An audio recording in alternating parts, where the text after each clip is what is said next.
Good evening, and welcome to tonight's summit.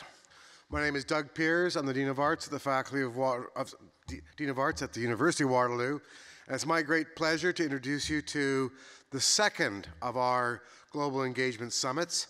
I'd also like, first of all, to acknowledge that we're on the unceded territories of the Anishinaabe, Attawandaron, and the Neutral Peoples.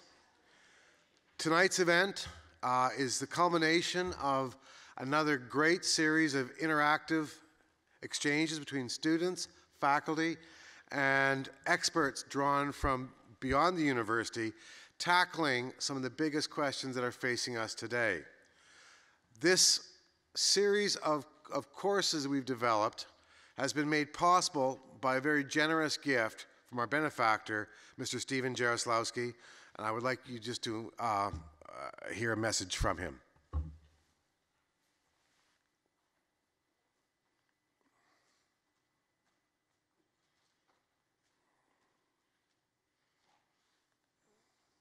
Well, the foundation, its main goal is excellence in Canada, because I feel that this country, and especially universities, they're government financed, they're not many private universities, and therefore the excellence has to come from the outside through the foundations of this country, because the government will not supply it for many reasons, including political.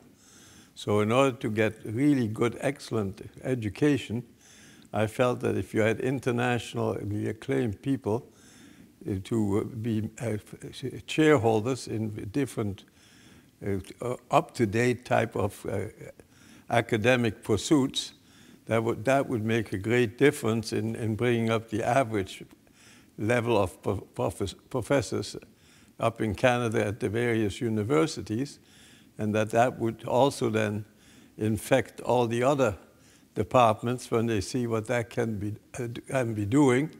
It will attract other excellent people to that particular department, and so there's a lot of leverage that can be gained.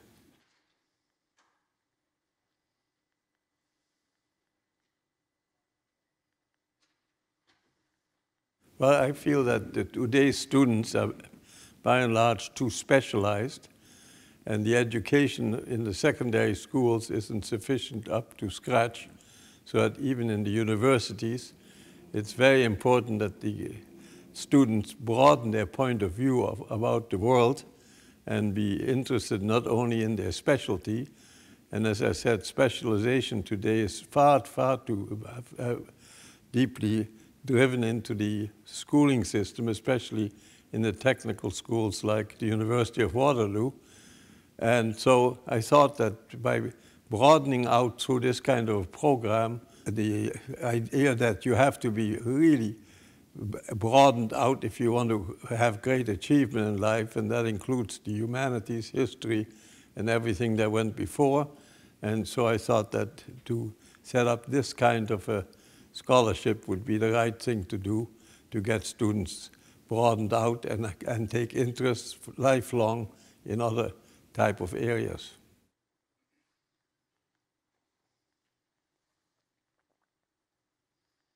Today, unless you have post-secondary education, you are going to be condemned to a low type of income unless you're a very brilliant entrepreneur. And so I think it's extremely important to get the best university education today. Again, I go back to the concept of excellence, and to bring forward students who can contribute really to society and to the part of the economy where they, or otherwise where they're involved, and who have had this broadening out, which we talked just before, and who can therefore give leadership to other people in turn when they deploy their skills in the workforce.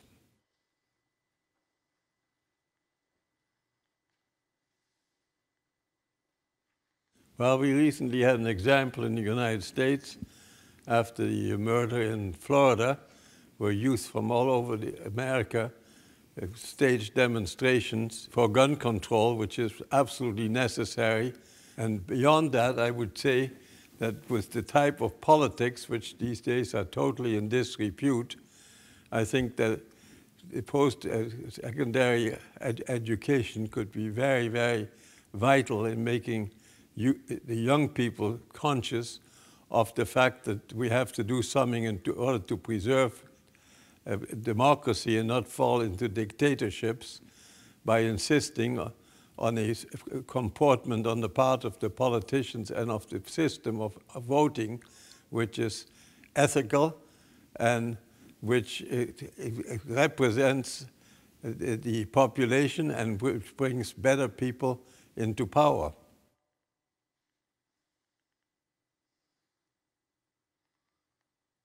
In my life, I was at the University of Chicago, and I had 2 or 3 professors who were really of the quality of the type of professors which I like to see in Canadian universities, and they had an enormous influence on my life and what I wanted to do.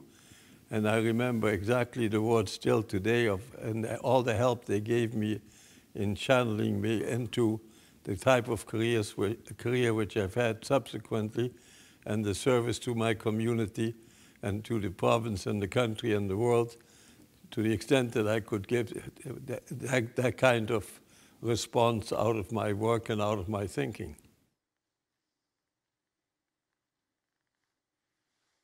Well, my important advice is something which I said at the other university.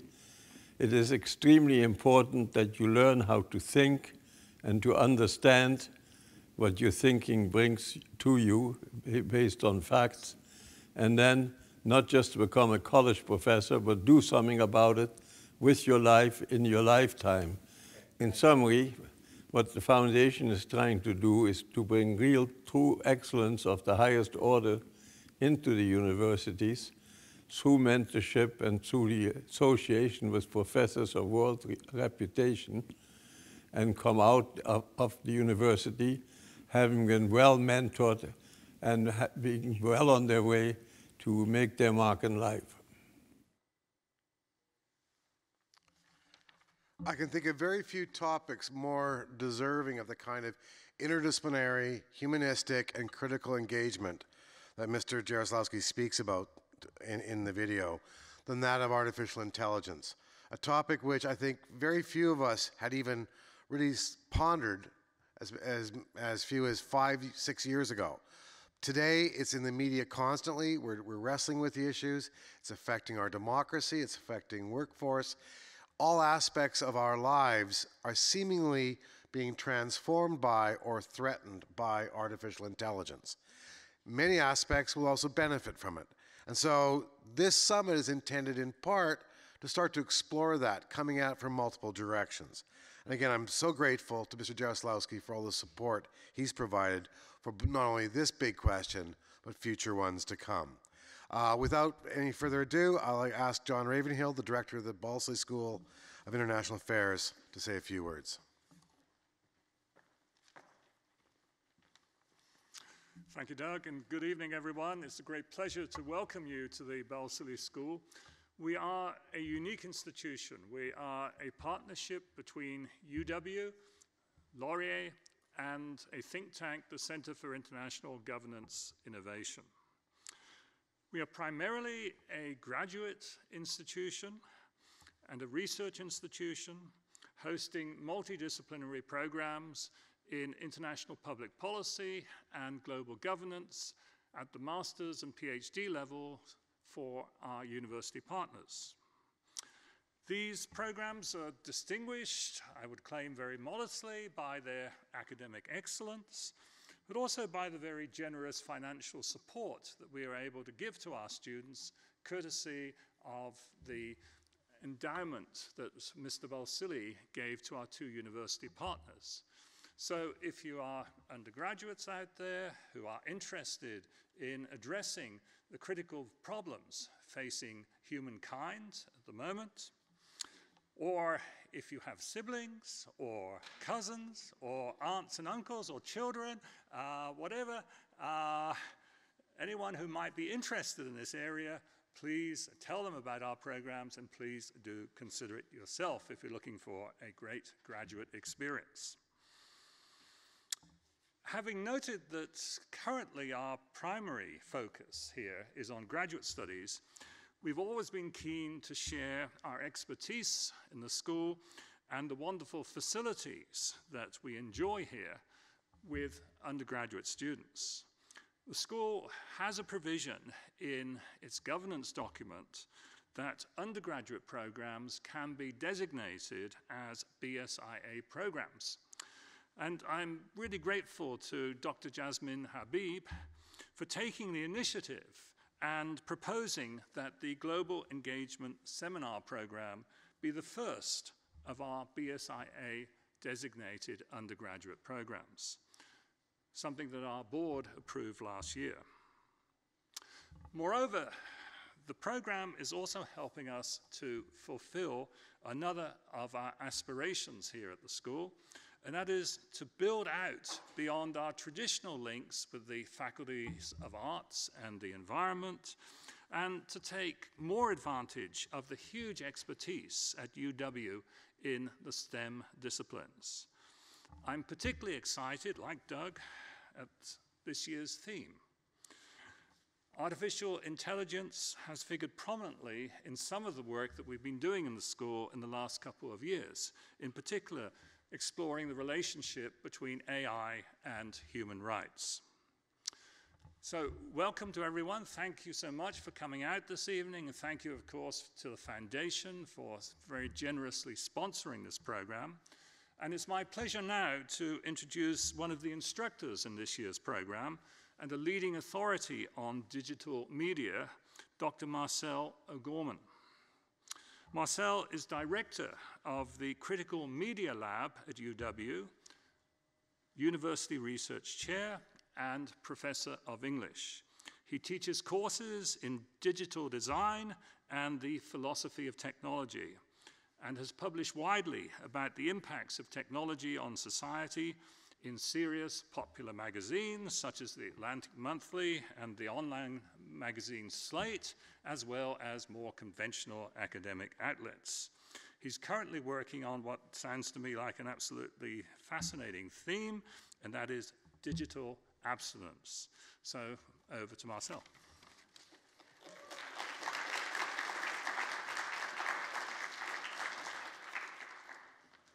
All right, I'm sure you're all dying to get to this talk. I wish we had some monster truck rally music to play or something to get us all pumped up after all the pomp and circumstance.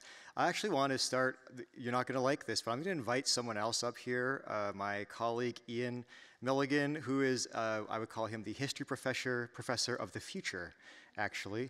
And Ian's going to provide some context for this talk tonight. Awesome. Thanks, Marcel. Because you all want to hear. We were co-professors of Arts 490, and we're going to co-introduce the Roundtable. So I just wanted to say a few quick words before we got to the main event tonight. First, I wanted to give a big thank you again to the Jaroslawski Foundation, and of course, Stephen Jaroslawski, for their support of the Global Engagement Program. It goes without saying that it's this support which has enabled a truly transformative student experience. I know that as an instructor, I won't forget the great time I've had in Arts 490, the sort of capstone seminar of the Global Engagement Program, and I really, really hope that our students found it a memorable experience as well. So again, please join me and Marcel and everybody from the course itself in thanking the Foundation for enabling this truly different experiment in university education. So thank you very much.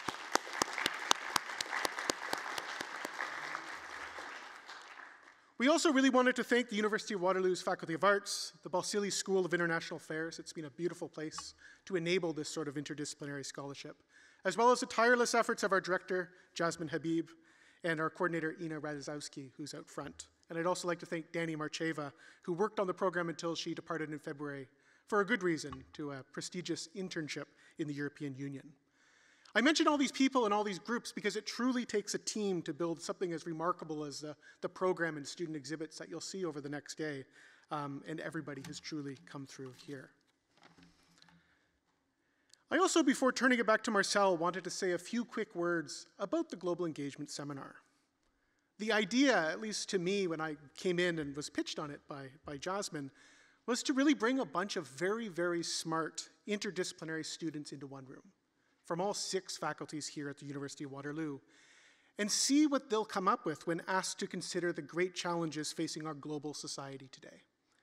That they do so not just by reading, we did some reading, don't worry, it's a university, but also through hands-on projects that intended to creatively solve these problems, something that you'll see in the exhibits and comments and questions that students have provided even tonight. This year, as was mentioned, we collectively explored the social and political implications of artificial intelligence.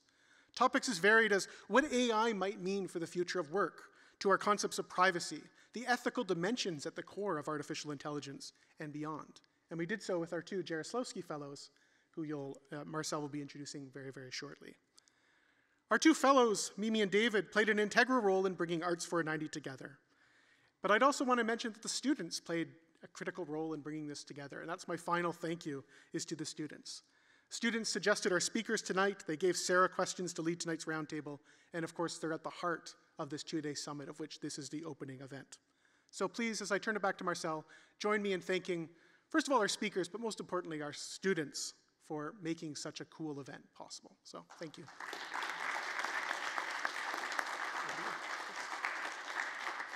Okay, so let's get down to business, and I'm going to keep this short, actually. You have descriptions of our speakers in your program for tonight. You can read those long descriptions. I'm just going to give some very brief highlights of this kind of cage match that we've put together. It's not a cage match, I'm just kidding. So we have, first of all, waiting in the wings, we have Mimi Onuoha. And here, look at this entrance. It's fantastic. Mimi Onuoha. Mimi is a new media artist and a researcher based in Brooklyn, and her work, she does experimental art projects. You should ask her about her crazy catcall revenge project, which is really cool. So there's Mimi Onuoha coming at this from an arts and research perspective that's really unique. David Jones works for Microsoft. He's executive producer, principal program manager at Microsoft. And David's here. David Jones. So David has this really cool job. He's an envisioneer, and he gets to create experiential prototypes, videos, and immersive storytelling. He's shown us some of that in the class, and he gets to work on such, heady topics as, let's see, life achievement and personal well-being, things like that. So small, unimportant topics. Next we have Diane Reynolds. Now I want you to pay attention to what I'm saying here.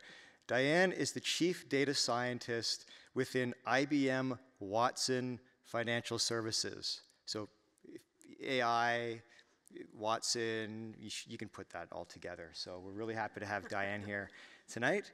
And then finally we have Branka Marijan, program officer with Project Plowshares.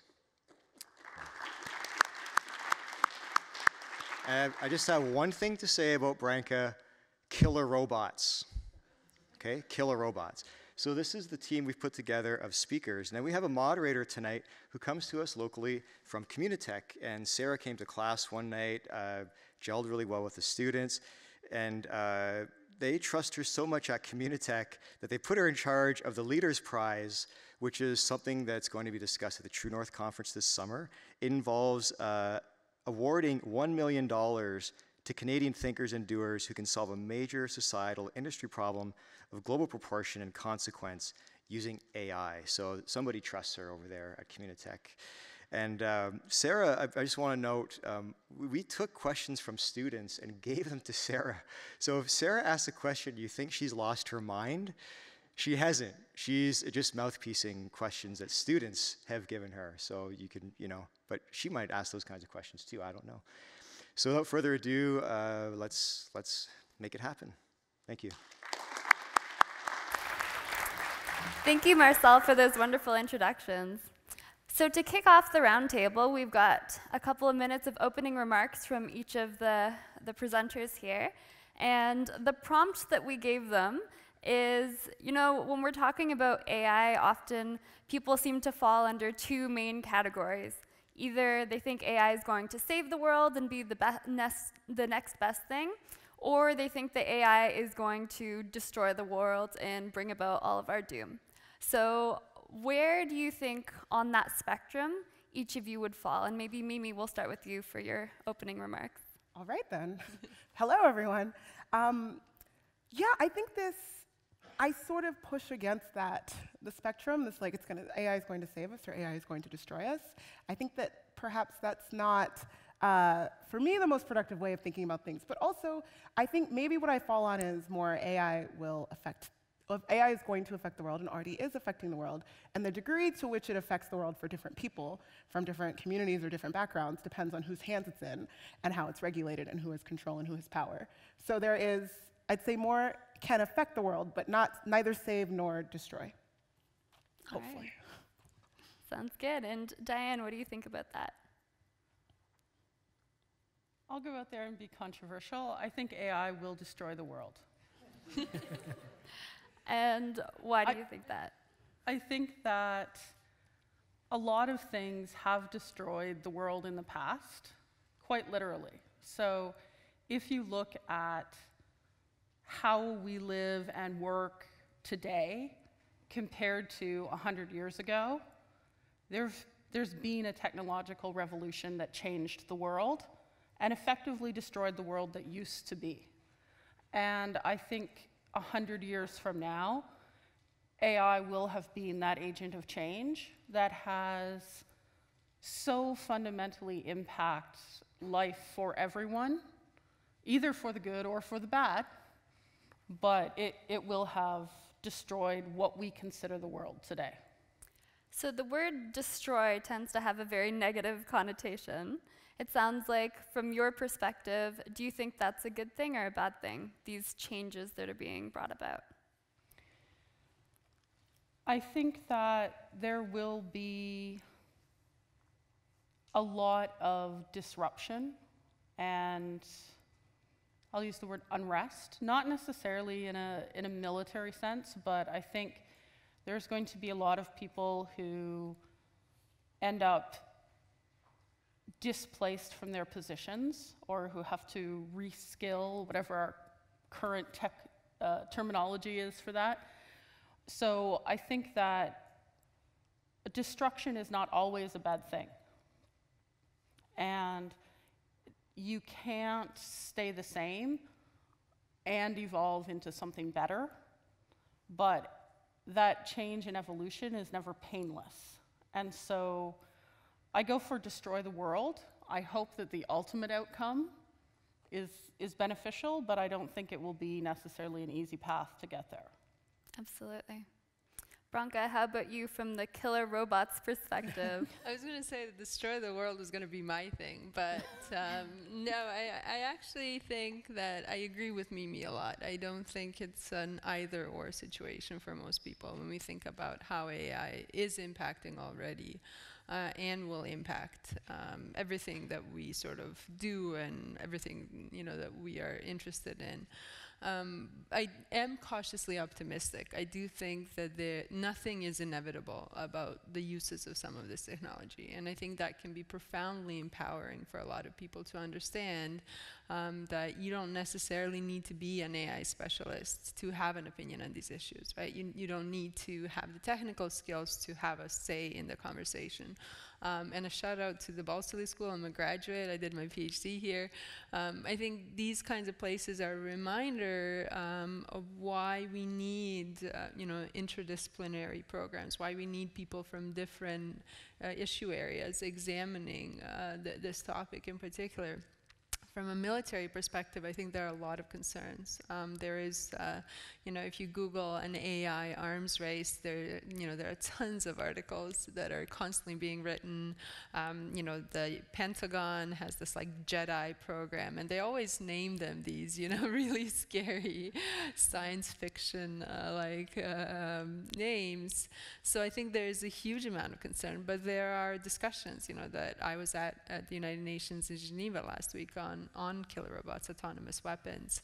You know, there are discussions on cybersecurity, and so there is a lot of room for us to shape the way that AI will impact things. But you know, we have to be really cognizant that that is not something that time will run out on some of these issues, and that regulation, unfortunately, you know, is far behind where the technology is. Great. So that was not very optimistic, but. And when you say, you know, we have an opportunity to shape things, how do you think that people should go about shaping things?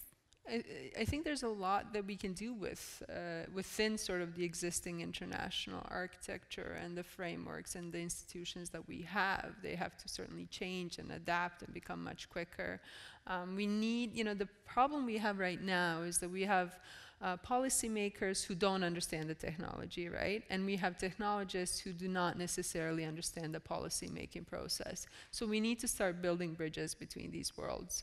And we need to have policymakers who are informed and thoughtful and can draw on expertise of people who understand the IBM Watson and, you know, who understand this technology. We need those people, absolutely. So I think that's training absolutely is key. Absolutely. So if you were to put together a dream team, let's say, of the biggest minds that you think would be best to come together to have these types of conversations, what groups or what types of people do you think would come on? You mentioned technology people and policy people. Are there any other voices that you'd want to bring to the table? Absolutely. So I work for Project Plowshares, which is a small NGO that works on disarmament and arms control issues. And in disarmament, we started to focus a lot more on emerging technologies. It's profoundly changing every weapon system out there, or access to every weapon system. Some really scary stuff, right, about how we secure nuclear weapons, for example. So I think this kind of panel, having someone, you know, having technologists, having civil society, academics, researchers, I think that kind of work is just so necessarily needed. And finally, empowering, I think, like ordinary people to have a say, you know, finding ways to do that, and having, you know, the structures in place for politicians and others to listen to these views and inputs, because I think we all have an understanding of the world we kind of want to live in. I don't think any of us want to have mini drones, you know, scanning our every move with the possibility of shooting and killing certain people. So I don't know. I mean, I don't think there's anyone in the audience who sees that as a, you know, a preferable future. Great, thank you. And David, how about you? Where would you say you fall on that AI positivity, negativity spectrum? So as an engineer by training and somebody who spent my career in technology, I sort of fall on the tech optimist side, and I think you'll find that is true of most people who go into technology. So I'm somewhat optimistic of the positive benefits of AI, but at the same time I might also call myself maybe a political pessimist. And there will definitely be challenge in terms of how we use AI, and I think, agreeing with Mimi, it'll affect different people in different ways. I do think, I mean, I agreed with all the comments I heard, actually. AI, so we should really define what we mean by AI. It's really just machine learning. These are algorithms that can learn from statistical patterns and data that can be used to build models that can make predictions or classifications. They can perform repetitive tasks cheaper, faster, more reliably than humans. And so and it's a general purpose technology. You can apply it almost anywhere in the economy to solve problems that humans can't solve today. So the potential is enormous, but if we use it to oppress people or to kill people or to push people down, yeah, we can create a pretty ugly world. But if we use it to support people and invest in humans, we can create a much fairer, much more rewarding, fulfilling society. And so really, it's just a tool. It's up to us. And that's why it's important to have these kinds of discussions, because we have to make smart decisions about how we regulate it, how we invest in it, so that we are moving the needle in the positive direction going forward. Great, thank you. And Diane, if you think about your whole career, then how would you say that your opinion on AI has changed, or has it changed throughout your career? Well, I think when I was in school, AI was more a sci-fi adventure than a potential reality. So it has changed a lot. I think also the definition of AI has changed. And so for me, AI always resonates better as artificial general intelligence. And that's where you can imagine a robot that's more or less in human form, right? 2 arms, 2 legs, independently mobile, wandering around, who can have a discussion with your parents, who can do your grocery shopping, who can drive your car, who can generally do anything a person can do. And so even today, I'm not sure how close we actually are to something like that. I think the new definition of AI is very much what David alluded to. It's instead of coding an algorithm, you let the algorithm develop itself from data.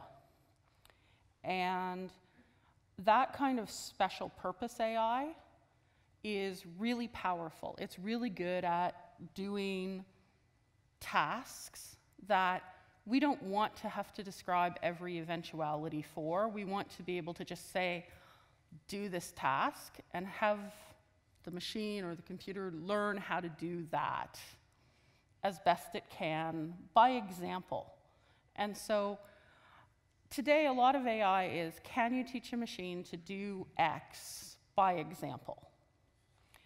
And I think for me, that's great, except there's a couple of things that you have to worry about with that, and that is, do you really want it to learn how we have always done that task?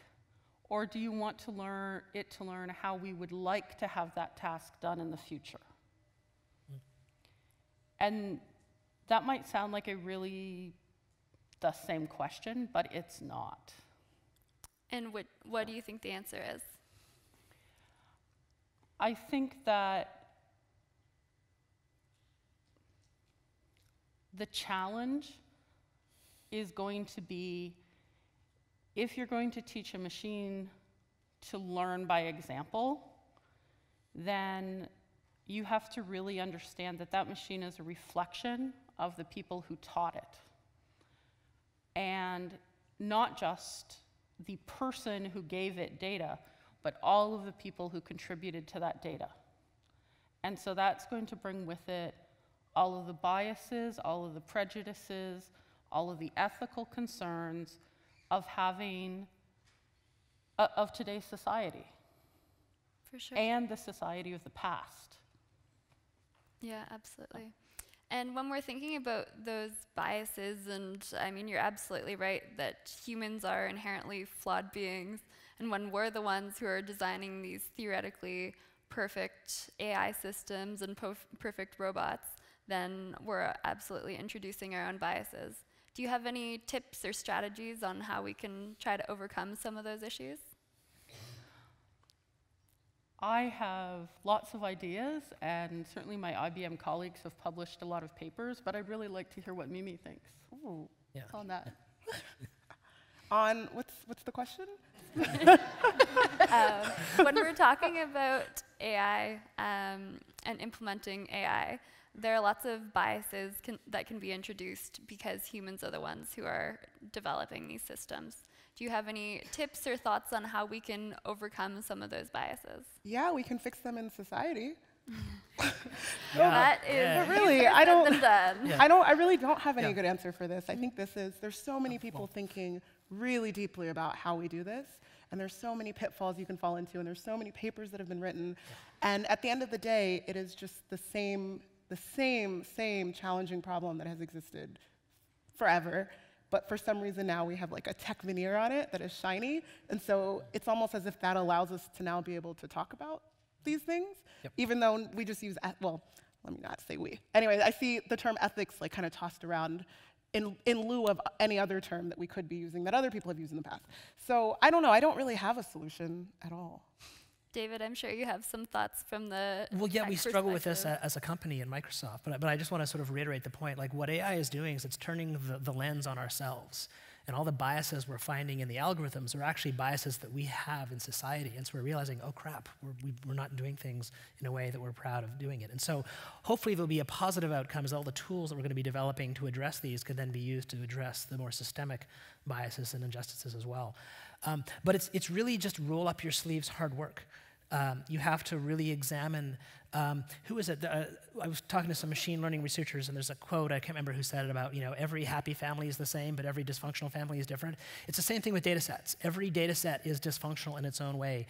And so you really have to develop tools to analyze them, look at who's going to be impacted by this technology, and then do extra work to make sure you're gathering the data in fair ways, that you can measure the accuracy of your algorithms on different populations. And that's why Microsoft is calling for regulation of a lot of this technology, because if we don't hold people to a high ethical bar, it's going to be a race to the bottom in terms of ethics to take advantage of the market opportunity. But it's not rocket science. It's just hard work.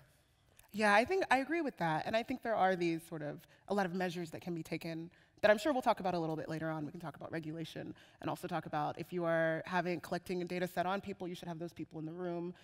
There's lots of stuff about responsible data practice, data minimization, et cetera. And I think that those are the things that we do need to address, absolutely. And there are, companies are speaking out about this right now. And I know a lot of people in a lot of camps that I've been in are also talking about these. But I'm not sure if we can go the reverse. I don't know if we can, in fixing the problem in the data, will come and fix the problem in society. I think that there is something compelling about the idea that because we can isolate the data sets and we can point to them and we can say, look, now we have transparent algorithms. There's something very compelling and seductive about that. And I think maybe the work is in seeing that as a process that constantly is happening, rather than like a problem we can solve. Mm-hmm. I also think, as part of this, we have to be very aware that not all groups are equally represented by data. Mm-hmm. And so when I look around this room, I'm pretty sure everybody has one of these little friends with them, right? And we're probably all connected to the internet somehow, and well, Google's not on the panel, so I'll blame them. Google knows where I am all the time because that's how I get my directions, and that's what tells my car where to park and everything.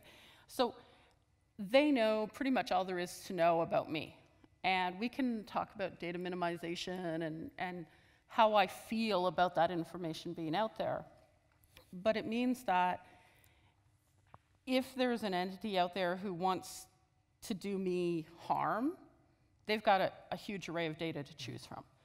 Conversely, and I think we all worry about that, and that's where some of the regulations are coming in. But conversely, if we look at populations where data isn't collected at all, then thinking that AI is going to solve some of our problems, whether that's in healthcare or in social equity or in even basics like nutrition. I think there's going to be not just an income divide in the future, there's going to be a data divide. And algorithms can only learn about you if they have data about you.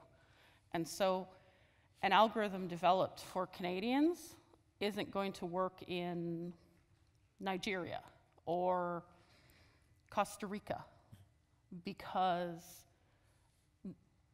that's not how it goes. That's not how AI works. And that unfairness, I think we need to be just as conscious of as the privacy side of AI. I think there's a lot of treating AI as a non-specialist. There's a lot of treating AI as a sort of magic. You kind of sprinkle it and it will fix things. And the problem with that kind of techno-solutionism, when you apply it in certain contexts, I mean, the risks, if there's bias and someone doesn't receive their benefit checks, and we saw this in the United States, right? People couldn't get access to their medicines, and then, some people died because of that.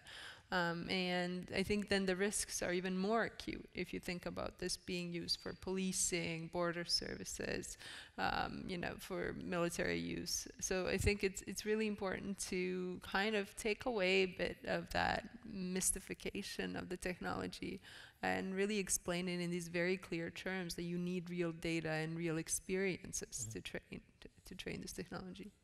Absolutely. Mimi, do you have any thoughts on how we can maybe overcome some of those challenges? Some of the alienation of different populations that we don't have data on? I think that, I remember talking to the students about this, kind of talking at y'all actually, because it was through Skype, sorry.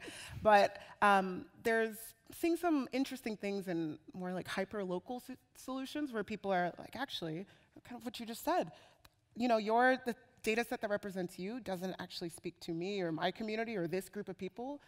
So let's come together and think about how we work as a group and a data set might represent us, and then actually start to regulate use of that and so on. And so I think there's something kind of interesting about that, about kind of narrowing things down. But then this gets into this other question of ownership and what does ownership look like when we're thinking about data writ large. And I think that kind of takes us into a lot of other complicated places too. Mm-hmm. So if we think about data ownership, any thoughts on what you think an ideal situation would look like? An ideal model? I think so. I suppose what gets complicated for me is that, again, I find it, so I'm coming at this from a very, very hybrid sort of perspective of being an artist, researcher, and also programmer. And so it's really difficult for me to separate sort of one thing and say, we can, here's how we can fix this thing. It's hard for me to think about data ownership without thinking about just the business model in general of the web and what makes sense. And this sort of need to collect data and how it never won't make sense financially, economically, to always collect data, and that you actually make money off of this. This is like in the trade, and I don't know how we for me, it's hard to get away from that. So I see all of these things in kind of working together in parallel, which maybe is where this regulation question that you brought up kind of comes in. David, did you have any thoughts on that? I do. Did anybody hear CIGI Lanier talk here last week? Did he talk about data dignity? This is something we're looking at internally. I guess he talked about it, so I can talk about it. It's the idea that what if we did put people in control of their data? What if you owned your data, you knew how it was being used, you could give permission to it be used, and you would also receive some sort of financial compensation for the benefits that are generated from that data? And there's probably going to take a lot of infrastructure investment, and you have to have these things he calls MIDs, which is some sort of third-party, I can't remember what the acronym stands for, but it's somebody who manages the data on behalf of a large group of people, because nobody wants to have to do extra work to manage all your data on top of everything else you have to do in life. But it's an alternate system to the attention economy we live in now, where everything served up on your device is designed to serve you up ads, basically, and distract you from what's important in your life. So yeah, this is very early thinking, but it's people reacting to, hey, we're not heading down a path that's making the world better with the current incentives that are in place. And also you have other people on the other side saying, hey, robots are going to take our jobs. Maybe we'll get to that in a minute. What about some sort of universal basic income? Well, perhaps that is financed partially from the data that is being used to generate all this value. So it's an interesting idea. I can't say I have a concrete proposal, but we're actively thinking about it and experimenting in that space. Absolutely. So let's unpack that robots take our jobs piece a little bit more. I'd love to hear from each of you. How do you think that AI will impact, let's start maybe first of all, your own job, and thinking a little bit broader as well about jobs of the future. Branka, I'd love to hear from you. Sure. I think I was trying to remember what the number of people in the European Union who thought that we should replace politicians by AI was, but it was something really high. I think it was over 50% of the population thought, maybe we should do away with politicians and have AI in place doing this. And I can certainly see the appeal in some areas, but I do think it will have a profound impact on the kind of work we do. I think in some areas it could be really interesting, what this technology would enable us to do. in terms of like if we think of verification systems for weapons and things like that we're interested in. My own job, my boss is in the audience, I hope that I'm not replaced by some autonomous system that just answers emails all day. But I do think about this. I was just wrapping up a class I'm teaching at Laurier actually, and thinking through with the students how different the workplace will be, you know, now for them and then in the next 5 to 10 years. And I think there are going to be these important questions about, you know, which jobs will no longer be there, and are there ways that we can augment certain jobs and positions through these technologies instead of just replacing them. But these are really, I think, tough questions. I'd love to hear more from the panel too, but I like this idea of thinking through different policy responses. Like, do we need a universal basic income? How would that work? How would that work in different places? I think there are solutions there. We just have to be very creative in thinking through and have a sense that this is timely and important. Mm-hmm. Mimi, you're nodding a lot. What do you think about this universal basic income idea? I'm going to stop nodding.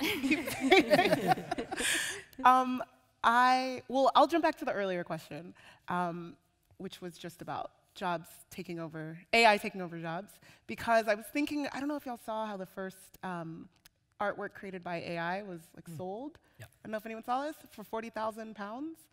So as an artist, you know, I guess it's begun. But like the AI is like making more than the rest of us will.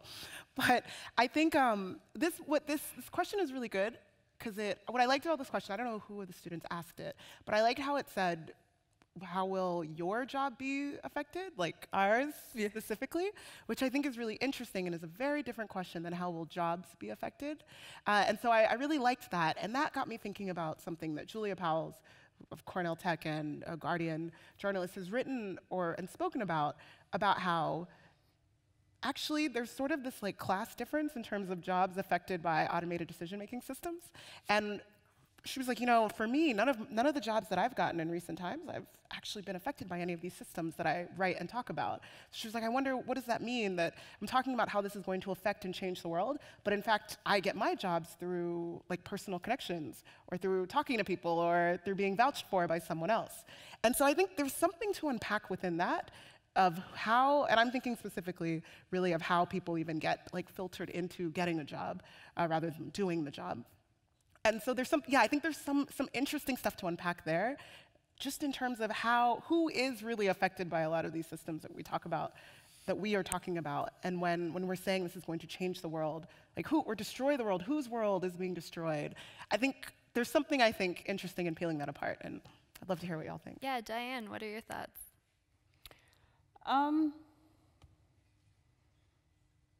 I think in a very real way, AI will be doing my job long before I plan to retire. I think that in terms of choosing the best algorithm to do something, in terms of cultivating the right sorts of data sets and massaging them into workable platforms to develop more AI, that AI systems will become very proficient at that. What I don't think AI will ever replace is the part of my job where I have to explain what is AI, and more importantly, when I have to explain how to use it and why you should trust it. And so I think there's a lot of jobs today where we see AI coming in as a helper. So if you're a doctor and AI might come in and help you with a diagnosis, or it might come in and review patient files. But is that ever going to replace the actual person who has to explain that to the one receiving whatever that diagnosis might be? And I think we're a couple of generations at least from that happening. And I mean human, not generations, not machine generations. But I also think that that's okay with me. I would rather have AI help me choose the best algorithm so that things do get more efficient. And over the course of my career, I have seen algorithms of one type or another really change the world in which I work and what I do every day. So in my job, I used to literally get on a plane with a computer that was bigger than anybody's carry-on, okay? And that had no monitor, that was just the computer. And we would cart it around, and it was a very low-powered one compared to the big ones at the office because it had to fit inside the box. Now I carry this around, and does it actually do more or less than what that older machine does? Well, it does more, but it does different things. And so I think in any technical sense, computers will continue to take over our jobs. But in terms of how we use them and why we use them, and making sure that they're doing what we want them to do is something that they can never do on their own. Mm-hmm. And I think what you're talking about and what Mimi was also alluding to is almost the human aspect of day-to-day jobs. And I think that's something that right now, absolutely, AI cannot replicate. I'd love to hear from Branka. Do you think AI will ever be able to do that? To replicate human? I don't think so. I mean, I really think that there are, human characteristics that machines will never be able to replicate. I did not grow up liking science fiction, so maybe there's someone who will disagree with me in the room, but I really do think that, empathy, compassion, all of these things which are crucial to our experiences as human beings will not be replicated by machines, and I think that's where our value comes in. I think it's almost like a saving grace for us, right? The algorithms might be more efficient and better at certain things, but they don't have those characteristics, right? And I think that's where our argument and some of the uses of this in warfare are, these are profoundly social. Even warfare is a profoundly social experience. And once you remove those human characteristics, you really risk, leading to a world that no one wants to live in, right? Where wars don't end and where, all sorts of decisions are made that are outside of our control. Mm-hmm. And David, what are your thoughts on that? On which part? The how it affects my life, or on can computers replicate human emotions? On the human emotions side. With current technology, we can possibly simulate it, but we can't replicate it.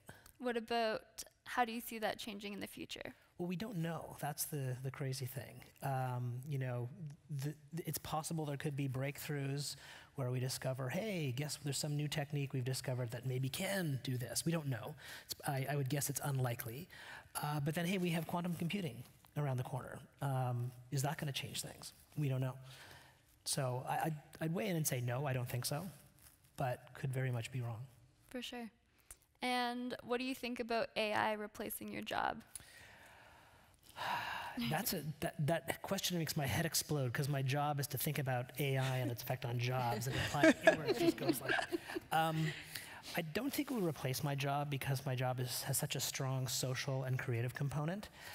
However, it would change it significantly in that I could imagine it, I basically have my own digital assistant. I wouldn't have to touch my schedule. It would be optimized for my energy level, for whatever my goals were.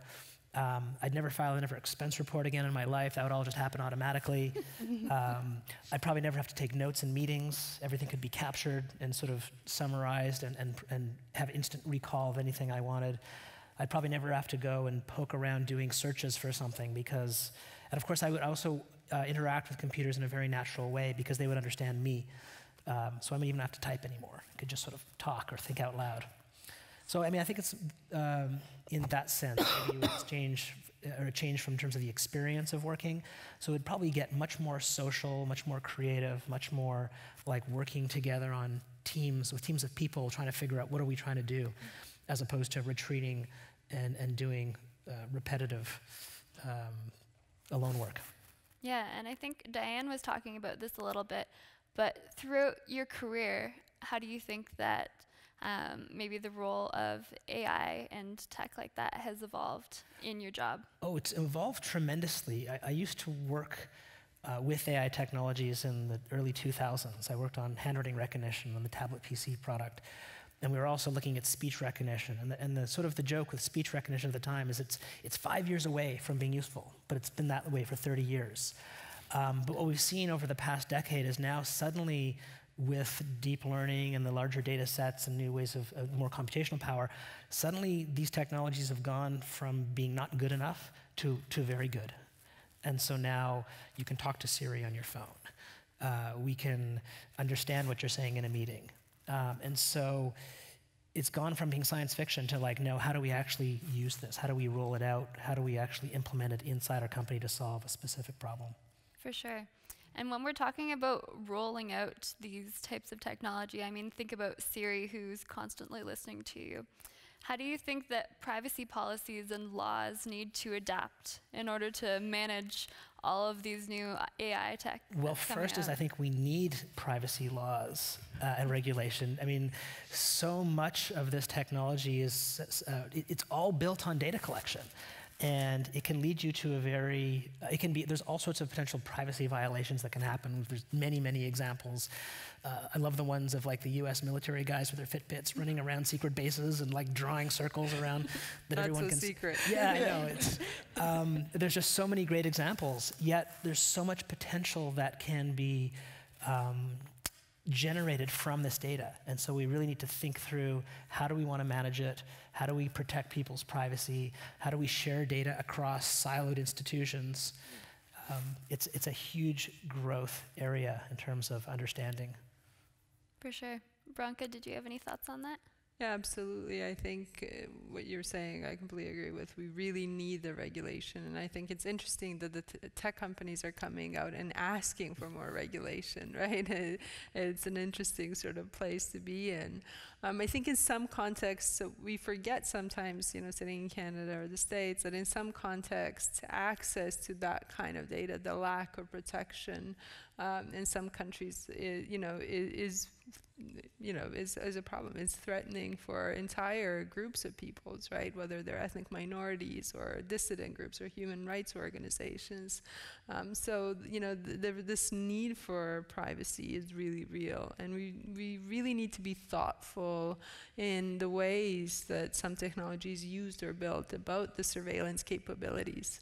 Because even if right now some of these technologies would not be used in that way, you know, we have to be thinking ahead and thinking how would, you know, could some of this technology be used maliciously or unintentionally or to gather this. The Fitbit was never created, right, to find out where the secret, service is, but they kind of revealed that data. So it's on both ends. I think there's a real need for greater digital literacy for the population, and greater sort of what is called cyber hygiene. I don't know what I think about this term, but I've heard it so many times.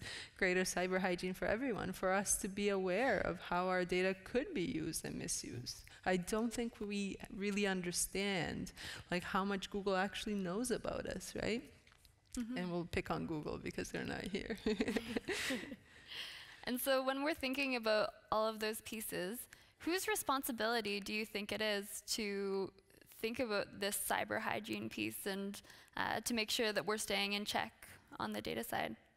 I think governments have an incredible role to play here. I think they're kind of trying to say, well, it's, you know, we're not sure. Some of this does not need to all be on governments, but I think governments do have a role to play. But so do the tech companies. I think there are, standards and codes of conduct and things that can be put in place to support the regulation. I think there is a whole, what we call a toolkit of, policy making. If you're a policy person, this is like our exciting stuff, right? There are a whole array of instruments that we have at our disposal and policy making that could be used to ensure that there are better regulations and better protections for people. And then we need cool people like Mimi and the data people at IBM and Microsoft who understand how this technology could be misused, to be thoughtful about that when they're creating some of the technology.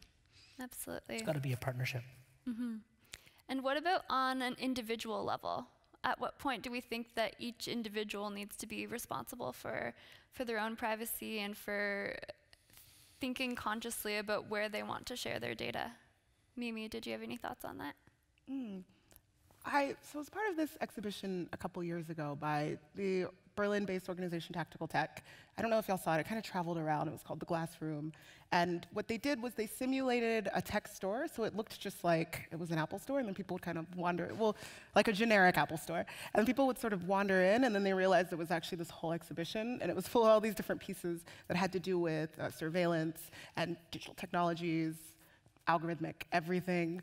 And at the back of it, they had this little book that they gave people. I can't remember what it was called, but it was essentially this like cyber hygiene, data hygiene book where it was like, here's what you can do. This is how you can understand how your data exists out in the world, what you can do, like how data brokers are using it, how you can like have stronger passwords, all just a variety of different techniques. And I thought it was really great. They did this very close to the holidays, so I took a couple and handed them out to people as like easy Christmas gifts or just holiday gifts. And it was great. And I thought what was really nice about it was that it illustrated two things. I handed it out to people, and they were like, fantastic, I didn't know about this. Now I'm terrified. I was like, this is hard. So I think there is a degree where, just in general, this idea of literacy and just people feeling like they can participate in this conversation and knowing the terms and the language and understanding just some of the stuff that y'all have said really well, where you're like, well, what does it mean when we talk about AI? What is this when we say data? What are we actually talking about? That, like, being able to, for people to have that, I think is really important. At the same time, there's this, Dana Boyd has this thing she talks about where she's like, well, some people, when they're in an airplane, they don't want to know anything about how it's doing because they can't control it. And I think this is also a good analogy for how a lot of people feel about technology. People are like, this is kind of out of my hands. I don't really know what's happening. So maybe it's better for me just to not know as much because there's nothing I can do about it. So I agree, Branka, about the governments and tech companies. I think it's important to highlight the role of individuals, but also to point out that it's not really fair to put a lot of this burden on individuals. And that, I think, is just not a very good strategy when we go to these individualists. Why didn't you do this better? Why did you, why would you use your cat's name as your password? All of this stuff. It's so hard to keep informed about all of the best practices that I think that it should be the role of really tech companies to build that into it. Mm-hmm. See, I agree, but I disagree. Great. I think that expecting people to be literate enough to actually control what happens with their data is completely unrealistic. And I work for one of the biggest tech companies there is, and I know I have very little control of what data there is about me and where it sits. And sometimes I find it creepy that Google can tell me where I parked my car. And sometimes, I don't care because I don't know where I parked my car, so it's nice somebody does, right? But I also don't think that we can expect any corporate entity of any size to do that for us. Because corporate entities, by their nature, are there to make money, and there is definitely a philosophy of, if this is cool and I don't do it, someone else will, and they'll become the next big company. And so what I do think we need to do as individuals is really think about who we want to represent us in this discussion. And I sort of equate the question about privacy and individual responsibility a little bit like our political system. Honestly, 95% of what happens in Canada, I don't know enough about to have an informed opinion. I may have a gut reaction of, oh, that doesn't sound good, or oh, I don't think we should do that, or this isn't right. But do I really care enough about every issue that we have to decide at a national level to go out and do my homework and make an informed decision, right? And I think that the answer to that is no for most people. So what do? I elect someone who then makes it their full-time job to represent as best they can the interests of all the people who voted for them. Now, separate, that's completely separate, because whether our political system works or not, I'm not going to comment on. But in an ideal world, that's what our politicians would do. They would not decide up front and campaign on one issue or another. They would be thoughtful people that we elect to, based on values or commonalities, to really figure out what's best for the part of the world they represent and make that happen. And I think, given some of what we see in politics, we might want an extra political body worried about our privacy. But I also think it's one that we need to own and that needs to represent us as individuals, as a collection of individuals, and not one with a corporate identity or corporate interest or interests that are not aligned to that collective.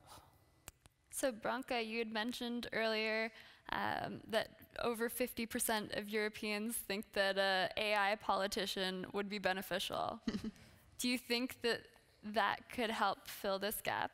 Do you want AI politicians? No, I think I agree with what you're saying, and I think it's really important to understand that that's why governments need to step in, and that's why we need to pressure them to be much more thoughtful in this discussion, because like you said, it's not in the interests of the corporations, and they have different concerns. Their concerns are profit, right? So I think I always use this, so I have to Google it to ensure that Mark Zuckerberg actually said this, but he said something along the lines of, the world is much more complicated than he thought it was. And this was in response to the impact of Facebook in countries like Myanmar and stuff, right? So I think we do need people who are informed and have our interests at heart. I think that is really key. I don't know that we'd want to start replacing the politicians with some sort of AI system. I think that would be probably very dystopian in its results. I just remember what happened with the Microsoft chatbot, and I'm and I'm like, maybe we don't want to do that with our politicians. They're already problematic enough in some areas. For sure. And David, what are your thoughts on the role of either individuals, corporations, or government on this privacy piece? So I agree with what we've been saying so far. I think we probably need some sort of independent governmental body to manage this. I think it's maybe a new type of policy, because there's policy, but there's an experience that goes with it, because it affects your user experience. So there's like a UI component. So maybe that's something new that hasn't been done before. It should be done in partnership with corporations, because they're the ones who have a lot of the technical expertise, and I think everyone wants to find a solution that works well for society. But as an individual, I don't want to be responsible for managing more stuff. If you want to be a privacy geek and go and fiddle with all your settings, you should have complete transparency and control over everything. But if you just don't care, you just want to choose privacy okay, you should be able to know that that's the default setting and never look at it and go on with your life and not feel like anything bad is going to happen. And so I think that's maybe an ideal state we should aim for, and how we get there is obviously there's a lot of thought that has to go into that, and maybe that's where we have to get a coalition around this issue to start digging into what does it mean, how do we build it, how does it work, that sort of thing. And I think, I was talking earlier about how the size of computers has changed and what's possible has changed. You were talking about, just the possibilities of what you can do with a machine these days. So think about going into a convenience store. I don't think I've been in a convenience store anywhere, and I've been to, well, pretty much every city that has a bank in it. A bank headquarters, anyway. And they all have a video camera somewhere that tracks who's coming and who's going, because convenience stores get robbed, right? And every bank machine you go to has a camera in it for who's taking money out. And at least in Toronto, we have red light cameras that send you tickets if you're naughty. So that's all fine, but it doesn't take, and each one of those, I understand what the purpose of it is, right? If the convenience store gets robbed, they want to have evidence to go and track down the thief. And if the banking machine is robbed, they want to know who took the money, right? But now think about how many of those things are on your way to work every day, right? Because public transit now, if you take that, usually has cameras for the safety of the driver, right? I know streetcars and subways in Toronto all do. So now, if you wanted to, and you had enough access, you could track me from the moment I leave the door of my condo in downtown Toronto, all the way to work, while I'm at work, and then all the way back. And yet, no single thing along the way is really objectionable. So one of the interesting questions that comes down to this privacy is not just what data gets collected and who owns it, but what are they really allowed to do with it, and when? And I think that is a subtle distinction, but it's a really important one, and it's one that people care more about. It's not so much who knows what about you, it's what they do with that information and when they do it, and what power that gives them over your day-to-day world, right? So I can tell you, if there's anyone out there who's in credit card debt, the first thing you should do is tighten all your privacy settings so that whenever you're browsing Facebook and Google and Microsoft and IBM, since we're here, I'll even blame us, but I don't know what you're doing on an IBM website. Well, we're a very business-to-business place. But anyway, because that'll turn off all the ads, right? Or it will make them less tempting for you to go out and add more to your credit card bill, right? And so how destructive is it for there to be tempting ads everywhere you go online in a world where I think the average now is Canadians own or owe more than we earn in GDP. Mm-hmm. But if we think about ads and, I mean, if we're thinking about the negative consequences of AI, that's not something that people are typically saying, hey, having personalized ads is one of the biggest consequences that we have right now. But you're absolutely right that that's hugely impacting all of the lives of people around us. Maybe it doesn't impact my life, because I'm pretty good at ignoring them, but I think it could be really destructive for some individuals who have a challenge managing their funds. And I also think it's a slippery slope, right? Today it's ads, and that has a particular part of the population that it preys upon, if you like, but you know, what if it's a part of the population that you personally care more about? So you mentioned Myanmar.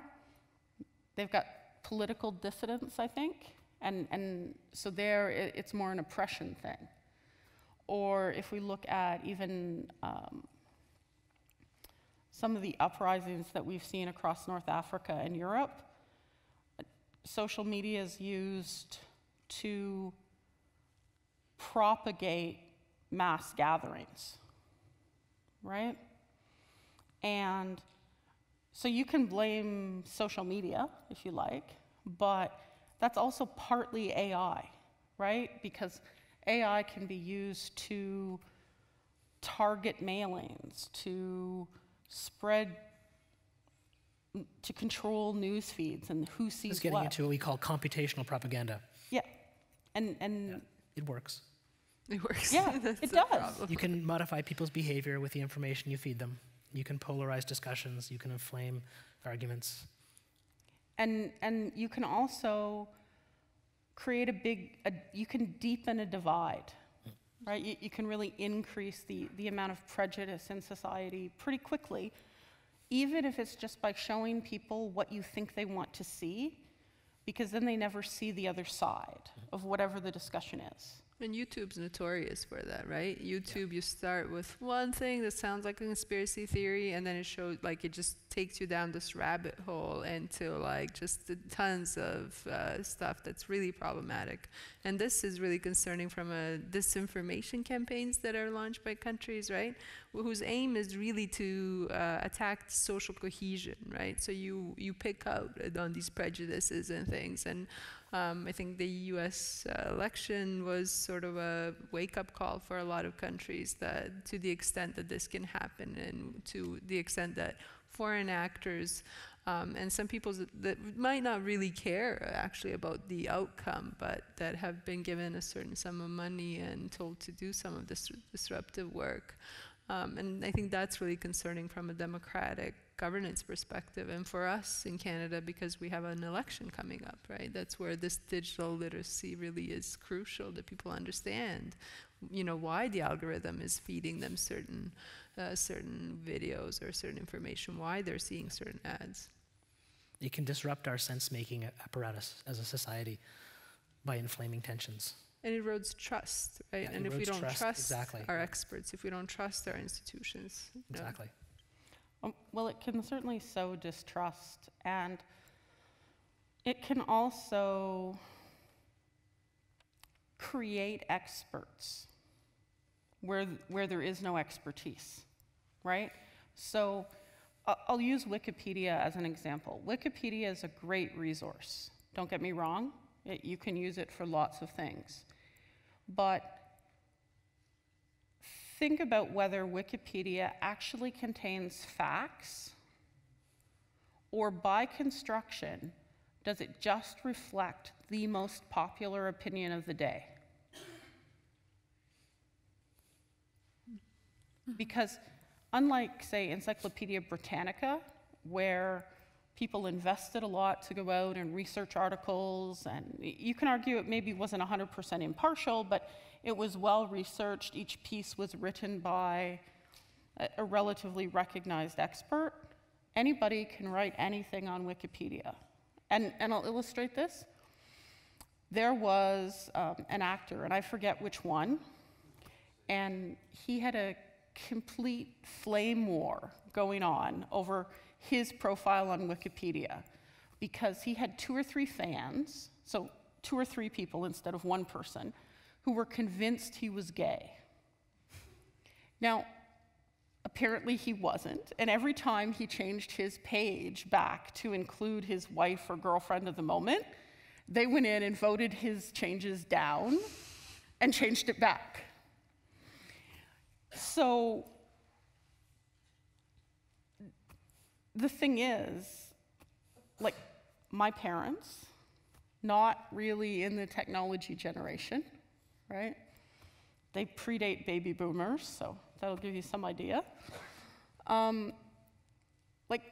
They phoned me up all alarmed because the last 6 things they read on Facebook are all about the end of the world in one way or another. But it must be true because they read about it 6 times, right? And so just the volume of repetition becomes an issue, right? When you see something over and over again, you believe more and more that it's true. And that's what recommender systems like YouTube or news feeds, they show you what you want to see or what they think you want to see. And it gives you this reinforcement that it's really true when maybe it is, maybe it isn't. But I do want to say there's a big difference between Wikipedia and Facebook. And I think that actually even this, to rewind a bit, that idea that there are the most popular opinion of the day versus the facts, you could argue the facts often are the most popular opinion of the day. You could say the same thing about Britannica. It's just that there was not as much contention. And I say there's so much research that's been done about the process of writing for Wikipedia and actually what it takes and how very few people do it, and this very rigorous kind of fact-checking that goes on within it. And I think this is a good example. The example you brought up, was it Mel Gibson? That's who it was, right? Maybe. I can't remember. Somebody said it. But yeah, like that example is I think, a really good kind of show of, you could either say it's of that system breaking down, or it's of us seeing behind the curtain of something that we just haven't seen behind the curtain of before. Because I know for me, there are loads of things I've written, like, look, homosexuality was in the dictionary what is that? What's the doctors? Is there any medical people? The dictionary of illnesses? Thank y'all. I just got off a plane, y'all. I'm very tired. But I was in there as an illness, but there was no one to contend, to fight against it. That was just a fact, and then these things change. So I'm just saying, I think there's a difference between that and then these recommender systems. And like one person's opinion, like their network versus the collective system of kind of checks and balances. And part of the reason why I bring that up is because when we talked about these we talked about individual, we talked about corporation, we talked about government, and we didn't really talk about collectives. That was something that actually I didn't even really think about, is we didn't talk about the work that a group can do together, and actually how that can be a very useful thing as well, and that we should consider that. And it's something that I often forget and want to be reminded of. So I just feel the need to add that in there. Yeah, so can you unpack that a little bit more? What do you mean by this collective group? It's just, I mentioned before how I'd seen some really great hyper-local kind of working together. I think when it comes to, I agree, I think you were right before you were like, I disagree with you. I think putting the onus on the individual is really unfair, is really difficult. And actually, when you look at data, like individuals don't really matter very much. Like if you try to remove all of your data, it doesn't really do anything. Yet, as a group, you actually do kind of matter, and you can have a lot of impact. And I think that sometimes, something that I've seen with various groups in the US, I've talked before about people doing things in Detroit, and then a lot of different organizers in different little pockets where people are like, actually, if we come together as a group, then we can speak up for our unique aims, and that is stronger than speaking up for just one person. And it actually is more nimble than being like, let me have my representative represent my entire state, as it were, or whatever the breakdown is. So just to say that that is another thing that we can consider as well. Mm-hmm. So I think for the sake of time, let's move on to the next question. So the students have put this on my list here, and it's a bit of an odd one. And they want to know, what color is AI? And I was chatting with some of the students before about this question, and initially my reaction was, wow, that's ridiculous. AI is an abstract concept. Why would you even ask that? And my second thought was blue. It's definitely blue. And I don't know why. So I'd be curious to hear from each of you what color you think AI is, and why do you think that? So David, let's start with you. It's obvious. AI is a prism. It's a rainbow of colors. It's a lens which gives you greater clarity onto whatever you're trying to look at. So I think it has multiple colors. Because of the different lenses? Because in itself, it allows you to see the world in a greater degree of complexity than you could before. It allows you to sense reality as it exists in the data, as opposed to through filtered sense-making systems. Interesting. Branka, what do you think? I was thinking of Joy Boumini's coded gaze and the extent to which a lot of this technology, and I think we've all kind of pointed to it, is still very limited to a predominantly white male kind of gaze. And so we don't get to see, I think, this full spectrum yet. Because the people creating the technology are not as diverse as they should be, right? We don't have all of these communities represented. So I think it's sort of like in this kind of gray zone now. And I'd love for it to have much more color than it does. For sure. Diane, I know we were talking about this a little bit before. You said you think AI is blue? So you agree with me. And why is that? You know, the first thought that came to mind when I read that question was, it has to be blue. And then I thought, well, maybe that's because I work for IBM and everything is blue. I mean, even my clothes, right? But the more I think about it, I think that realistically, we should think of AI as being a very shiny silver surface that reflects back our own image and tells us a lot of hard truths we may or may not want to know. That's good. That's very deep. That is good. Can I change my answer? And Mimi, I'd love to hear your perspective, especially given that you're the only artist on stage here. I mean, it's so funny because I always say AI blue as a specific shade. There's like a light blue shade that my friends and I will be like, oh yeah, that's AI blue. So in one lens, yeah, blue, because that's what's always used. I don't know, I know y'all, I know this is gonna be such like an artist answer, but I think it's a flavor, not a color. Because I don't think the color, I don't think that works. I think it's more like a thing. In our guide, we said AI is like salt because you sprinkle it in, but I don't think that's actually right. I think we have to change that, because then that implies that it's essential, and I don't know. Maybe it's like pepper? I don't know, I gotta think about it. I don't know. Umami. Anyone else have a thought? If AI was a flavor, what flavor do you think it would be? David, did you have one? Was it umami? What's that? Umami? Yes. Yeah. And why do you think that? Just, isn't it supposed to just enhance everything else? Or make it much worse? Going back to our first question. Much worse or much better? It enhances it, whatever it is. Exactly. Great. Any other thoughts? I'm good with that. A little bit enhances everything, and then too much makes you sick. Exactly, yes. Yeah, that's... You got something, yeah. Perfect. That's good. You heard it here first. Yeah, it's umami. All right, and to wrap up, the students, of course, want to know if you guys are hiring, given that this is a fourth-year class. Absolutely. But seriously, what advice would you have to these students who are starting out their career when we're thinking about AI? David, how about you? Oh, wow, it's a big question. Well, first of all, in terms of hiring, yes, Microsoft is hiring, and I checked in with our recruiter for the Waterloo area, and apparently you have to apply on our website, but then also there's an internal Waterloo website. It's Waterloo something. You guys sound familiar? You have to apply on both. That seems really confusing, but so make sure you do that.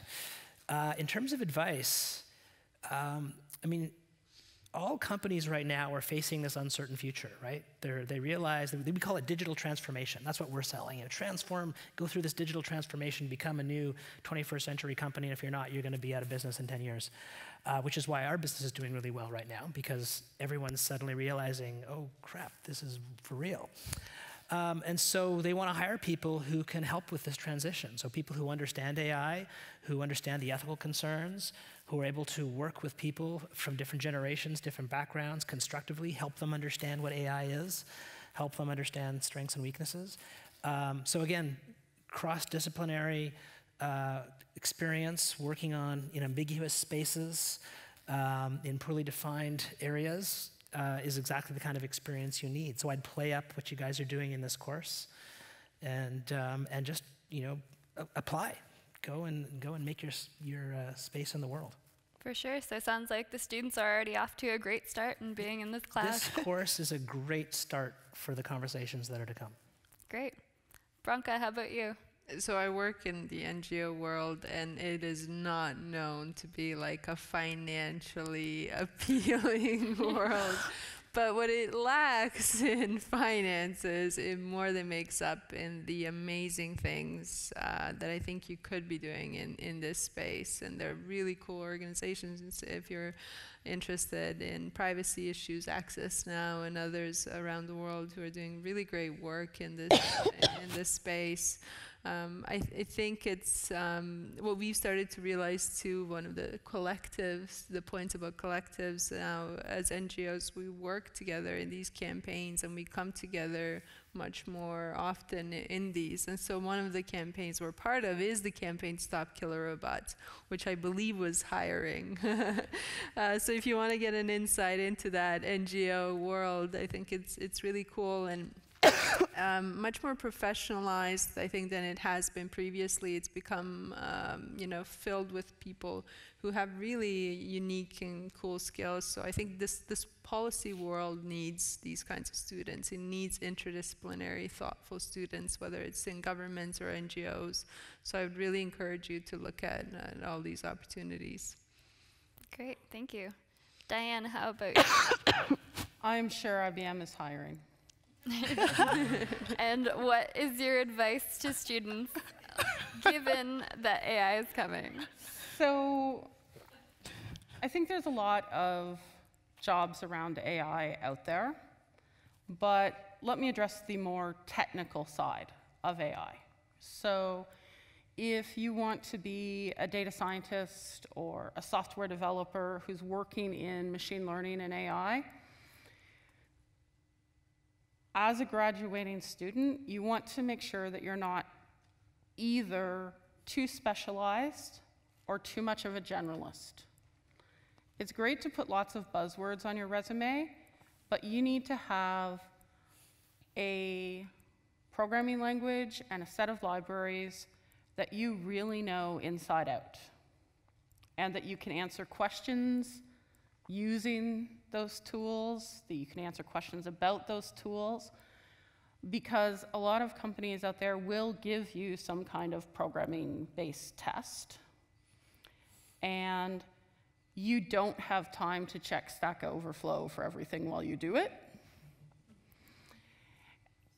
And I think one of the mistakes I see a lot is that you graduate from university, you've accomplished your degree, but keep in mind that qualifies you for the first job on the ladder.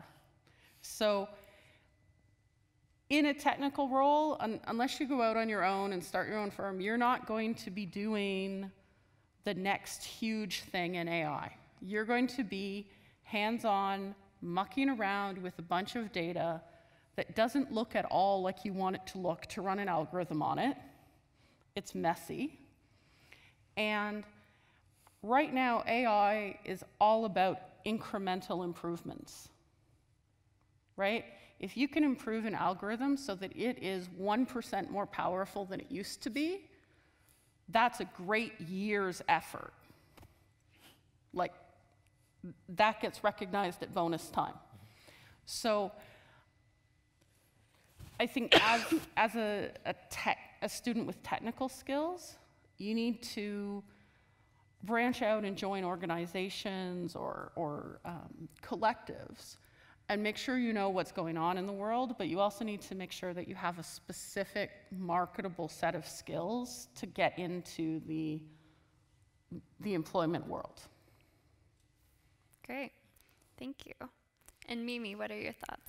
I don't think this question is really directed at me. I don't. Actually, I can speak more for if you want to be an artist, come talk to me, because I don't. There's too much to say for this moment. For the just creative technology sphere, which is really active in a lot of places, and I think kind of fall into that, strangely, some of the same things that you've said really apply. I think that actually knowing your craft really well, but then this thing between being really specialized and really generalist is really important, actually, in that space. We're having like some language, something that you can do, but then the ability to branch out into other stuff is really, really useful. And the ways, I guess what's just different about this world is that the ways in which you go about honing that, there are just so many. It's very variable. So that's why I say we can talk more one-on-one. But I think actually the advice that all of y'all gave is really good. Great. Well, thank you to all of the panelists for listening to our questions. And at this point, we'd love to open up the floor to everyone in the audience. If anyone has some questions that they want to present to the panelists, we have a couple of microphones down at the front here. If anyone wants to come on down. Any takers?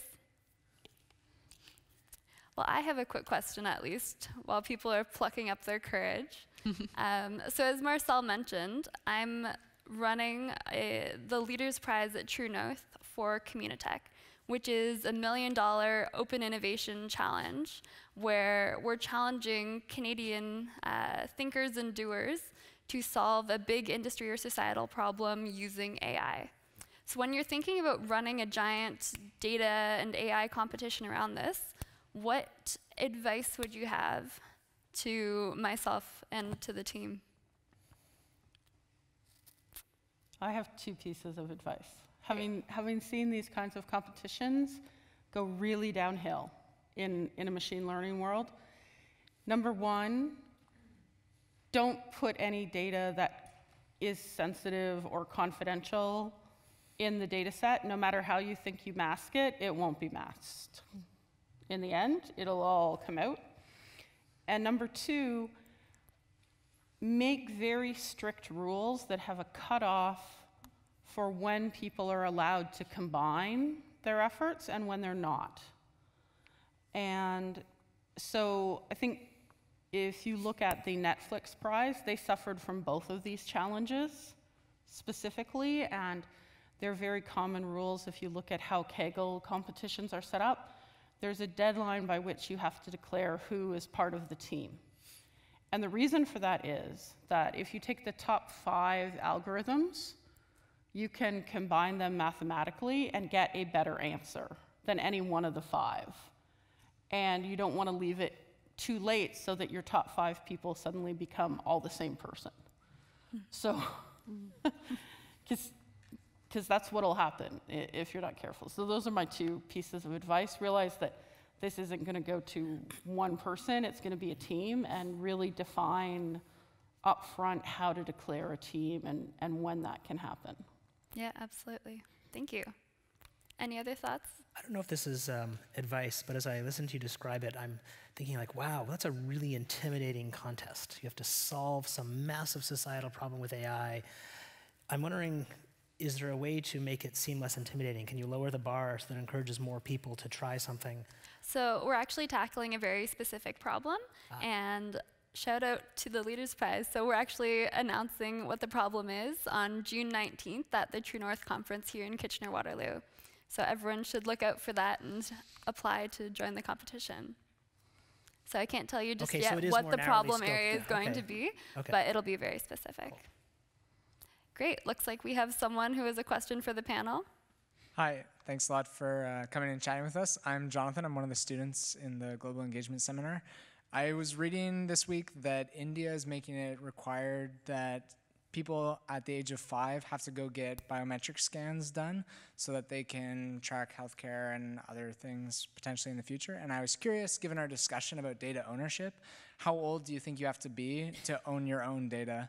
And what responsibility do our families have for our data? Thanks. Did you want to direct it towards anyone in particular? It's interesting. Anyone have a strong Just to the panel? I just have an opinion about parents putting photos and stuff. I'm like, think about things like that. Yeah, absolutely. I'll maybe just throw something out there and say perhaps we should be looking at data as a fundamental human right at some level. And so just being born gives you the right to your own data, and then maybe while somebody is under someone's care, then maybe they can manage that data for you until a certain point, until you are legally capable of managing it. So maybe look at it like any other human right. You don't sort of age into them. Perhaps it's something that we endow upon everyone. Branka, from your experience working with the UN, is that something that they would move towards making a human right, data ownership? Yeah, I think it's certainly being discussed in different ways in different forums, but I can see it being really a key human right. I mean, because so much of our world is based on this, I do, on a serious note, think about this sometimes about vulnerable populations and how their data is they don't have the recourse to action if their data is misused the same way that some of us in more privileged positions do. So I think absolutely thinking of it as a human right, and also thinking of, the European Union is really thoughtful about some of these data protection policies and the right to forget, right? I really like this. I think it is a key right, and that's why I really disagree with some parents who post pictures and everything of their children's lives, chronicles. And because I do think that we do have these fundamental rights. I think it's fundamental to us as human beings, and it is, you were talking about, we have to think about new ways of looking at some of these policies, and I think this would be a really important point for us to develop further, and I know it is a part of discussion, so we'll see. I think one of the things that makes us unique as Canadians is that in our charter, we do have the fundamental human right to privacy. And that's certainly not common in all countries. I do think, though, that the question of what is privacy and what is data ownership, when you think about it, we've always had photo IDs. If you write certain professional exams, you're fingerprinted. I know I wrote the LSAT when I was in 4th year, and you had to be fingerprinted for that. I think if you're from some countries, you have to be fingerprinted to get into the United States. So the question is really, again, not do you own your data? It's what rights do you have to say how that data is used?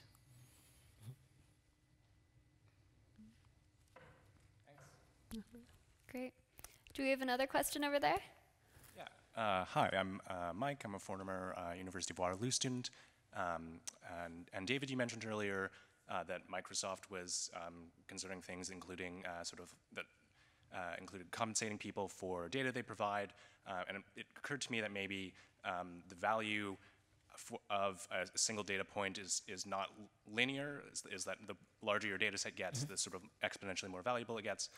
Sort of what implications does that have for, I guess in light of like inequality or the fact that maybe like Google is able to like create exponentially better algorithms with the much larger data set that it has, and sort of both for like regulation and government side, and also for private sector and for corporations like Google or Microsoft?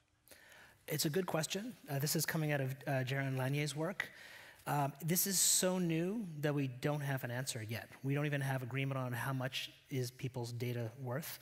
And you're absolutely right, it may not be a scalar value. It may depend on the group size or other contextual conditions.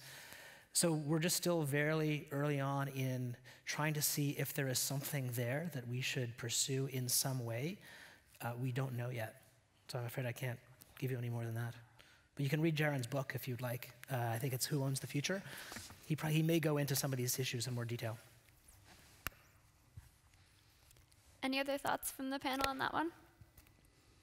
Everyone's taking a drink of water. Did we have another question on that side? Oh, over here. My name is Lynn. I'm a retired citizen. And I'm interested in this issue of human rights because when we use a piece of software, if you want to use it, the user doesn't have much choice. You know, it says click on this, and then you go to read what you're agreeing to, and it's like maybe 28 pages or 40, and you have to sift through it. So you're really at the mercy of whoever is creating the software, usually a large corporation. And I've done some thinking about that. Is there a way that, how can it be enforced? Because you're always subjected to the jurisdiction of where the software company is working from. So what do you think about the idea of having maybe an independent human rights-based organization that would look at software and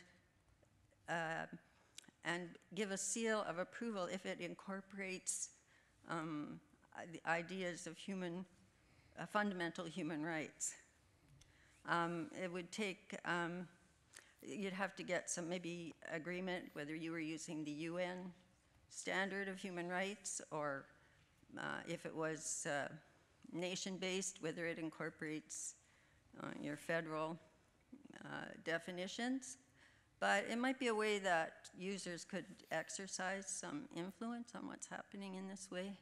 Because I've been reading about like some of the people who are working for Google or other organizations, and they've been fighting back on the question of military contracts and working for ICE, and taking a stand, saying we're not going to do it. And some have lost their jobs, but just would like to know what you think about how human rights can really be integrated into the way software is used. So I'll speak to that. I think that human rights as they're defined today don't have enough teeth to tackle the digital world that we're moving into. And I also think that anytime you look to give something a seal of approval, as you said, or a basic thumbs up, thumbs down, it becomes a highly politicized issue. And so I think that having some kind of body or collective where things do get reviewed so that not every individual has to take accountability for themselves. I'm also a big believer that right now there is no such thing as informed consent when it comes to the internet. There's no way. And that's because every company can hire lawyers to create those 28 pages and make them as skewed for the company as possible, and they have a vested interest and every right to do that right now. The question is really more about clarity and transparency. And so something I have seen that certainly doesn't go towards saying, is this okay or not? But there is in development now an ISO standard that relates more to exactly how you communicate what data is collected and which data is necessary versus which is optional for every application. And I think things like that are a big step in the right direction. Yeah, but I think we can also bolster those international humanitarian laws, international human rights laws and norms. I think once it works better in some countries than in others. I think there's a concern about the way some data is being gathered in places like China, where you don't maybe have the same kind of institutional framework or the same recourse to action about the data that's being collected. But I think that these international human rights norms and standards can absolutely be improved in national ones as well, right? The Charter, for example, in Canada sort of sets a good precedent for a lot of it, but there's a lot of, I think, regulation that can be developed along these lines that would then shape, I think, the choices that are made by companies as well, right? And companies are asking for this regulation, like you said, David, earlier, right? So if we make it a sort of a requirement to be more thoughtful about this, it would be, I think, good for the companies themselves, right? I think you mentioned the people, Google employees and others who have resigned over Project Maven or Dragonfly, the search engine in China, right? I think these companies are starting to recognize that there's only so much talent, and if these people don't want to work for a company that's engaging these kinds of practices, that it does hurt the bottom line. And you can think of the example of napalm, or there's a really good New York Times article that highlighted how the use and the development of this chemical really impacted the Dow chemical industry. So I think it's an important reminder to companies that if you do go outside of these norms, and if you do have a negative impact on populations, that will ultimately also hurt your financial bottom line. In New York, we've got this Algorithmic Transparency Act on a municipal level that is being fought over right now, and it really is highlighting what you were saying, Diane, about this idea of if it has enough teeth, and how do we adjust to a time where maybe the language that we've used in the past isn't quite sufficient. And so I think it's just interesting because it's sort of a model that is for like watching this play out right now in the present, because there's been this sort of back and forth with a lot of different folks in the field saying, no, this thing isn't doing well enough, we need to work harder, how do we fix it? So I think that it's a good question and a big, big issue. Even the issue isn't just informing the group, but rather in what you do once that exists and how you actually regulate things. All right. Do we have a question on this side? Yes, hello. First off, thank you for coming. It's very interesting so far. Hopefully, it'll still continue to be interesting after this question. And this question is primarily for Diane and David, but I'd like everybody's opinion, if you'll have it. So, Diane, at one point tonight, you said you may find it unrealistic to expect corporate entities to forego profit or their self-interests to pursue potentially profitable technologies. And my question is, at what point do you see corporate responsibility ending and state regulation beginning? So that's a really interesting question, and I think it's one that it's really hard to understand from an academic or a populist perspective, but when you work for a company, you have a duty to that company and its shareholders, and that is a responsibility, right? And so if something is allowed, you can question, should I do this, yes or no? But if the answer is, no one has said anything that this is necessarily bad or evil or unallowed, it's a really hard thing, and there's a lot of debate going on in boardrooms around the world right now as to, we need to make a profit. Is this over the line or not? And it's really not clear where that line is right now, and I think there is a huge responsibility for society to decide where the line is, and for corporations to then really respect that line and not step over it. And that's certainly something that, coming from the world of banking, this is how our financial system works. The financial system is one of the most regulated parts of our world, and it gives banks a really clear idea of what is and isn't acceptable behavior. And yes, sometimes they step over. I won't talk to 2008, but when they do, there's consequences.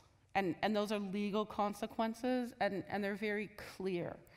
And I think one of the things that certainly we at IBM struggle with is we want to do the right thing.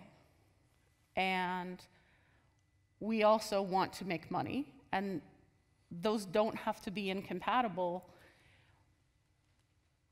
but we'd really appreciate more clarity from regulators, from the society, as to what is okay and what isn't. Like, we all like recommender systems that pull up the next cat video on YouTube, but we're not too fond of filters on our Facebook news feed.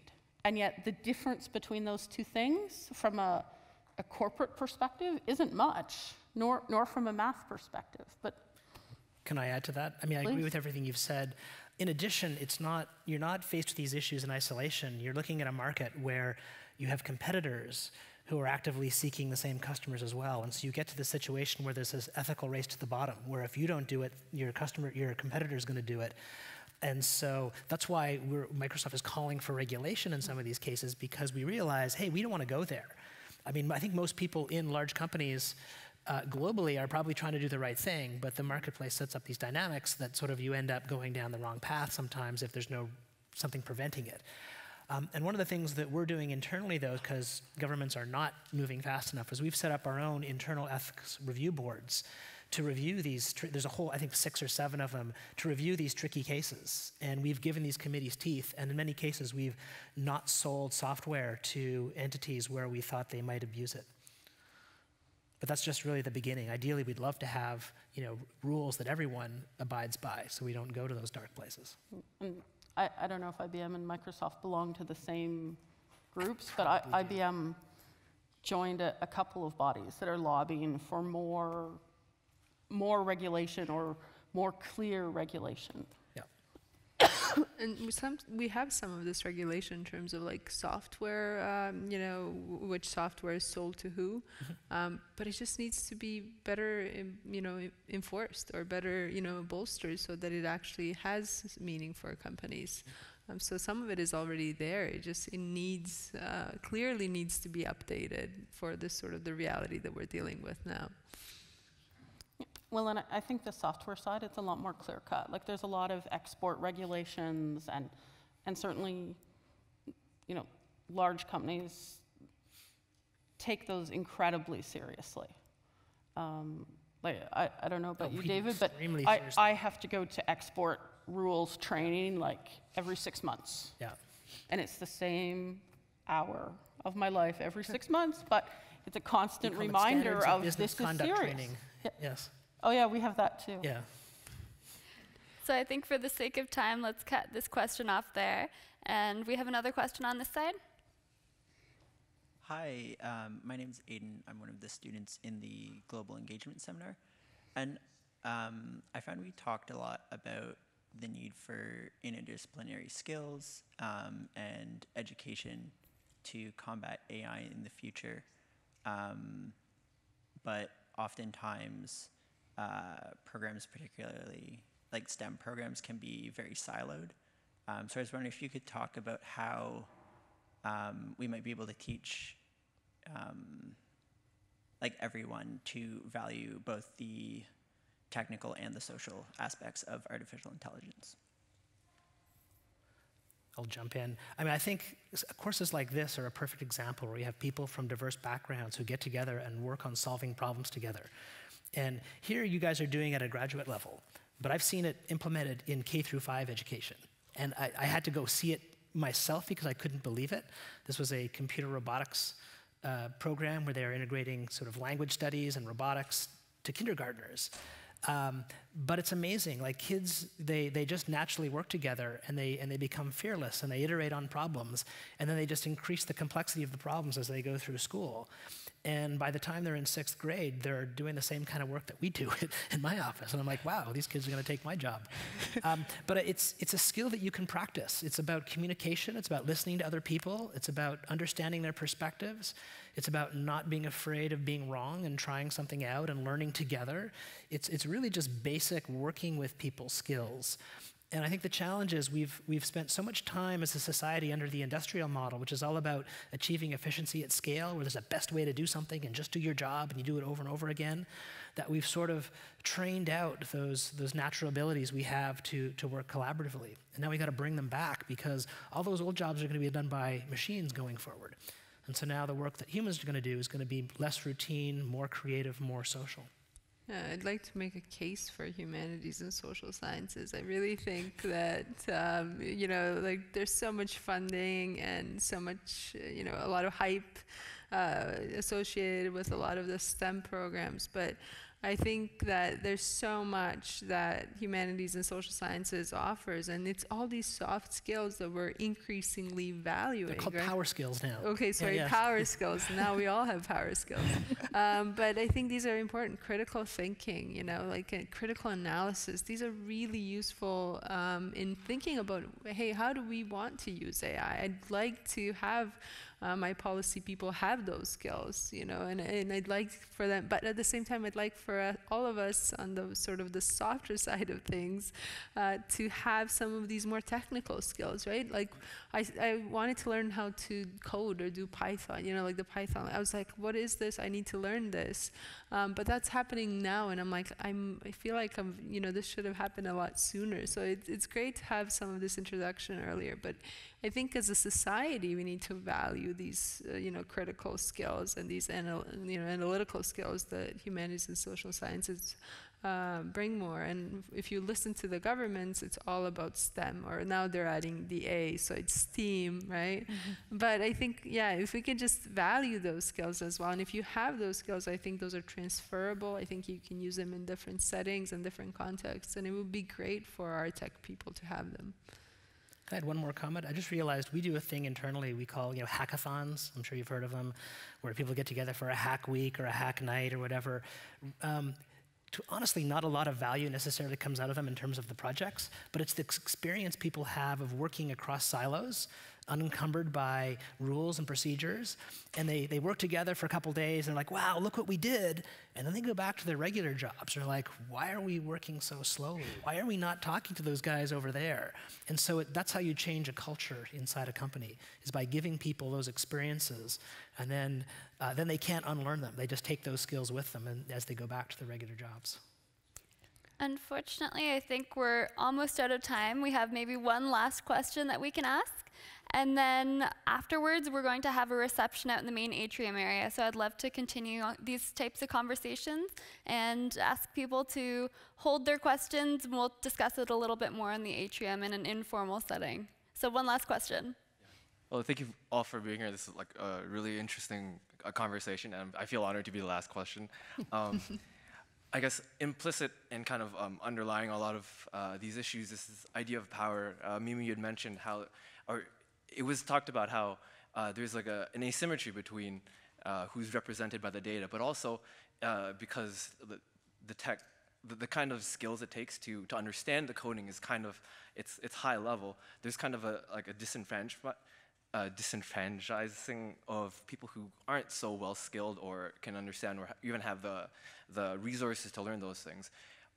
In what way do you think this AI and like the future of technology, how does it affect democracy? Is it in a positive way? Is it in a negative way? How do you think it shapes what it means to be a citizen? Ooh, I didn't think you were going to go there from where you began. That's interesting. Okay, so I think some of the stuff you asked about democracy, actually we kind of touched on a little bit when we were talking about Facebook, talking about the elections, and this sort of the Mark Zuckerberg quote that you brought up of him being like, oh, I didn't really realize.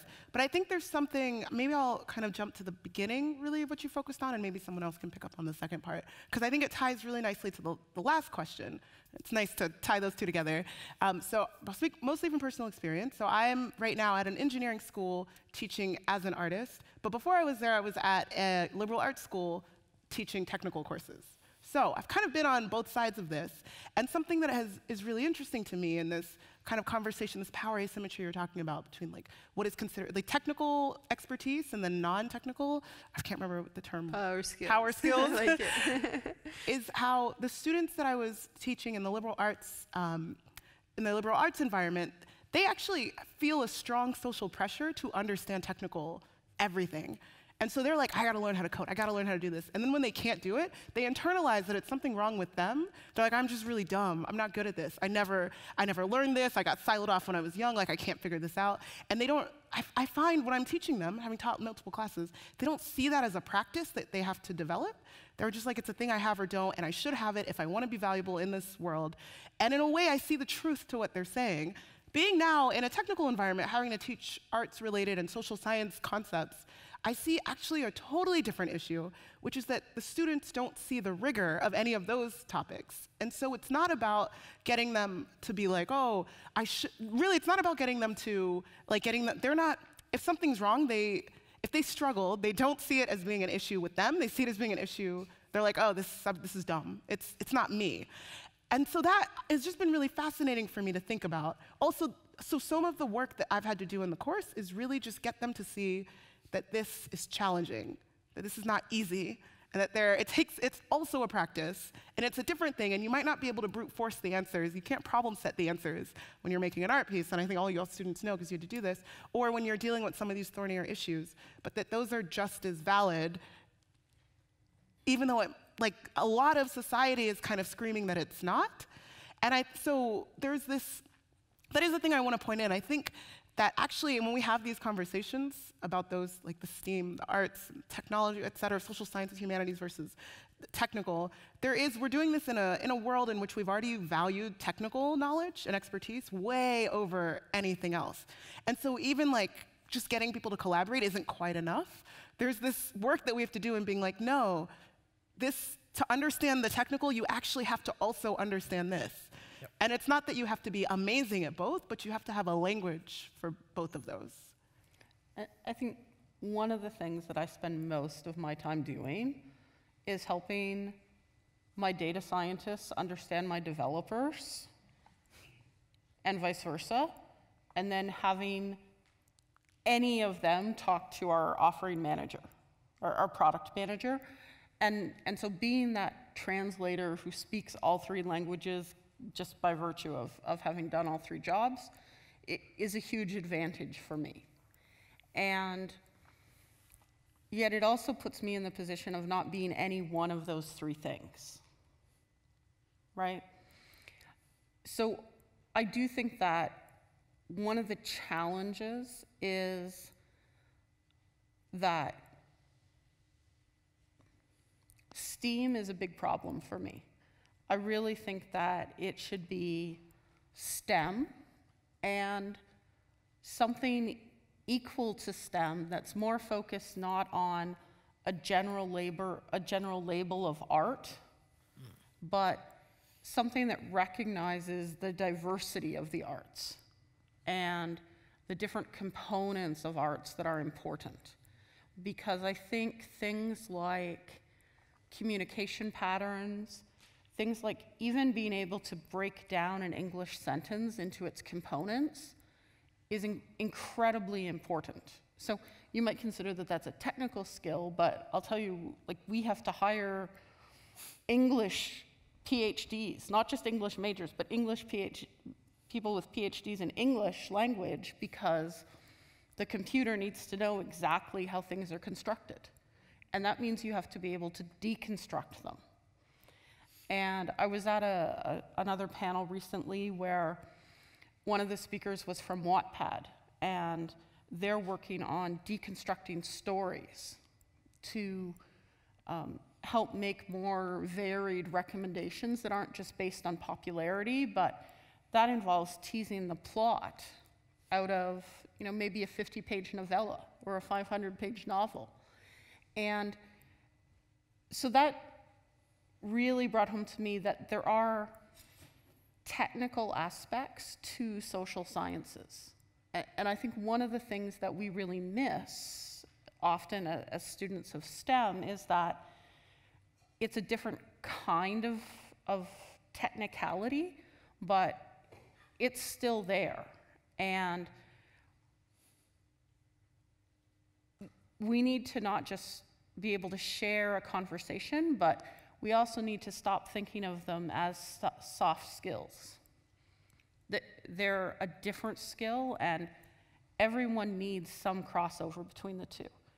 That being said, I think coding will be much less important in the future. I just worked on my own little chat bot. I wrote 0 lines of code, and now it can sell you flowers from my little online website. And it took me no lines of code, not even to stand up the website. I just pressed the button. That's amazing, especially since Python is not as easy as people make it sound to be. More than just a snake. But I think this is really great what you're saying, and you do really have to consider the way that these skills are absolutely necessary for being a great citizen, right? And you have to have these critical skills that you are thinking about. Like on April Fool's Day, Monday, everyone was thinking about, is this actually real news or is it not? And someone pointed this out, like, this is the one day of the year where we're like, where is our news coming from? Do we trust this source, right? It's like the one day of the year that we do this. And we should actually be doing this all the time, right? We should be asking ourselves and questioning that. So absolutely, that whole conversation and everything that you said, I completely agree. I think we need to value those skills. And everyone was like, oh, critical studies and deconstruction.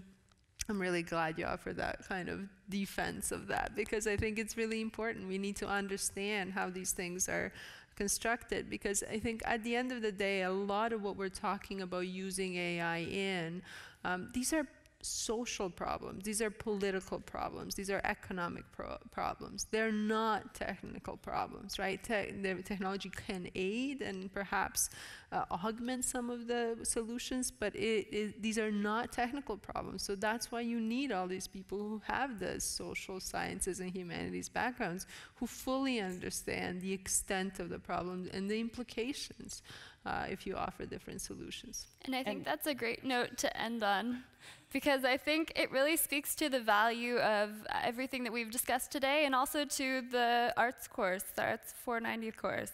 I think this has been a very valuable experience for all of the students here. And so we'll have Marcel come up and maybe offer some closing remarks before we head out into the atrium for the reception.